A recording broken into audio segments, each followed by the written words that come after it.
আসসালামু আলাইকুম বন্ধুরা। তো আজকে চলে এলাম এইচএসসি পরীক্ষার যে নতুন আপডেট সেই আপডেট নিয়ে। তো এইখানে দেখতেই পাচ্ছেন স্ক্রিনে ঢাকা পোস্টের একটি নিউজে প্রকাশিত হয়েছে এইচএসসির প্রবেশপত্র বিতরণ শুরু 10ই জুন। তো এইচএসসি সম্পর্কিত এবং পড়ালেখা সম্পর্কিত সকল প্রকার আপডেট পেতে আমার চ্যানেলটিকে সাবস্ক্রাইব করে বেল আইকনটি প্রেস করে দিবেন এবং ভিডিওটি শেষ পর্যন্ত দেখবেন। এখানে কিন্তু গুরুত্বপূর্ণ কয়েকটি বিষয় আলোচনা করা হয়েছে। এইচএসসির প্রবেশপত্রের আগামী 30শে জুন হবে চলতি বছরের এইচএসসি এবং সমমান পরীক্ষা। এখানে একটি কথা বলবো যে যেহেতু প্রবেশপত্র বিতরণের তারিখ ঘোষণা করা হয়ে গিয়েছে, সেহেতু এখানে আর কোনো শঙ্কা নেই যে আগামী 30শে জুন পরীক্ষা হবে না বা পরীক্ষা পেছাবে। সুতরাং এটার মতো বোকামি নেই, এটার মতো ভাবার মতো বোকামি নেই যে পরীক্ষা পিছিয়ে যাবে। বন্যা কবলিত এলাকায় পরীক্ষা পেছানো হবে এটা ঠিকই, কিন্তু ওখানে পরবর্তীতে পরীক্ষা নেওয়া হবে। যে সকল এলাকায় বন্যা কবলিত নয় বা যে সকল এলাকায় কোনো প্রাকৃতিক দুর্যোগ আসবে না, কোনো শঙ্কা নেই, সুতরাং সে সকল এলাকায় পরীক্ষা হবে। এখানে কিন্তু ইতিমধ্যে পরীক্ষার রুটিন প্রকাশ করেছে, এটা আগেই হয়েছে, প্রকাশ করেছিল এপ্রিল মাসে। পরীক্ষা উপলক্ষে আগামী 29শে জুন থেকে সব একাডেমিক কোচিং সেন্টার বন্ধ থাকবে। এদিকে ঢাকা শিক্ষা বোর্ডের সব প্রতিষ্ঠানে এইচএসসির প্রবেশপত্র বিতরণ 10ই জুন থেকে শুরু হয়ে 11 জুনে শেষ হবে। প্রবেশপত্র কেন্দ্রের ভারপ্রাপ্ত কর্মকর্তার কাছে বিতরণ করবে ঢাকা মাধ্যমিক ও উচ্চ মাধ্যমিক শিক্ষা বোর্ড।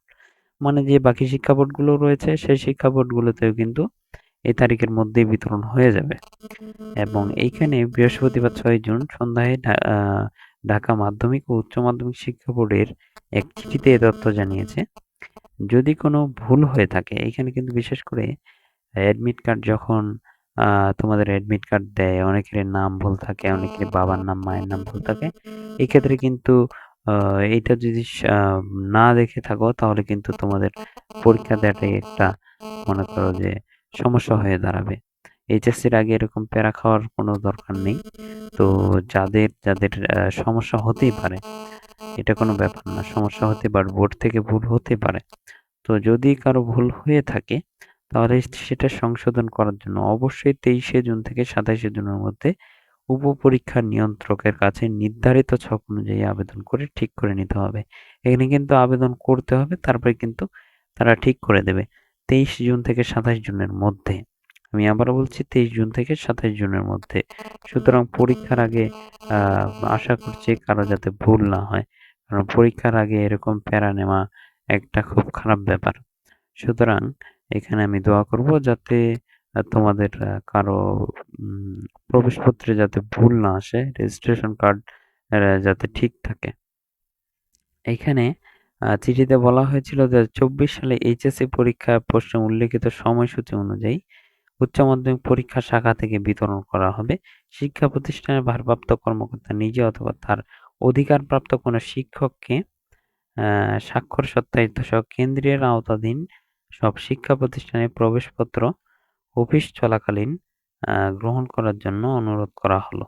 এখানে আরো একটি বিষয় বলা হয়েছে, কোনো অবস্থাতে শিক্ষক ব্যতীত অন্য ব্যক্তিকে প্রবেশপত্র গ্রহণ করার ক্ষমতা দেওয়া যাবে না। কেন্দ্রের ভারপ্রাপ্ত কর্মকর্তা সংশ্লিষ্ট প্রতিষ্ঠানের ভারপ্রাপ্ত অধ্যক্ষ হলে আবেদনপত্রে গভর্নিং বোর্ডের সভাপতি, জেলা প্রশাসক, উপজেলা নির্বাহী কর্মকর্তার প্রতি স্বাক্ষর থাকতে হবে। এখানে আরো একটি বিষয় উল্লেখ করা হয়েছে, টাঙ্গাইল, নরসিংদী, ফরিদপুর, রাজবাড়ী, শরীয়তপুর, মাদারীপুর, গোপালগঞ্জ ও কিশোরগঞ্জ জেলার 10 জুন প্রবেশপত্র বিতরণ করা হবে এবং ঢাকা মহানগর, ঢাকা জেলা, গাজীপুর, মুন্সিগঞ্জ, নারায়ণগঞ্জ, মানিকগঞ্জ জেলায় 11 জুন প্রবেশপত্র বিতরণ করা হবে বলে জানানো হয়। সুতরাং এইটাতে একটা জিনিস বোঝা যায় যে বাকি যে বোর্ডগুলো রয়েছে, Chittagong board, Barisal board, Sylhet board, Jessore board, Dinajpur board, Rajshahi board, এই বোর্ডগুলোর প্রবেশপত্র কিন্তু এই তারিখের মধ্যে কিন্তু বিতরণ হয়ে যেতে পারে। সুতরাং যারা পরীক্ষা দেবে তাদেরকে কিন্তু একটু খবর রাখতে হবে যে অ্যাডমিট কার্ড দিচ্ছে কিনা। তাই বলবো যে পরীক্ষার প্রিপারেশন ব্যতীত অন্য কিছু ভাবার দরকার নেই। দেশে যতই আন্দোলন হোক, যত কিছু হয়ে যাক না কেন, পরীক্ষা 30শে জুনই অনুষ্ঠিত হবে, যথাসময়ে অনুষ্ঠিত হবে। কোনো প্রকার গুজবে, কোনো প্রকার নিউজে কান দেওয়ার কোনো প্রয়োজন নেই। আমি পূর্বেই বলেছি যে পরীক্ষার প্রিপারেশন যদি নিতে পারো তাহলে অবশ্যই সেটা তোমার জন্য উপকারী হবে। পরীক্ষা পিছিয়ে গেলেও তোমার জন্য উপকারী হবে। তো সকল প্রকার আপডেট যদি আমার চ্যানেলের সাথে পেতে চান তাহলে অবশ্যই চ্যানেলটিকে সাবস্ক্রাইব করে বেল আইকনটি প্রেস করে দিবেন। সকলকে ধন্যবাদ। আসসালামু আলাইকুম।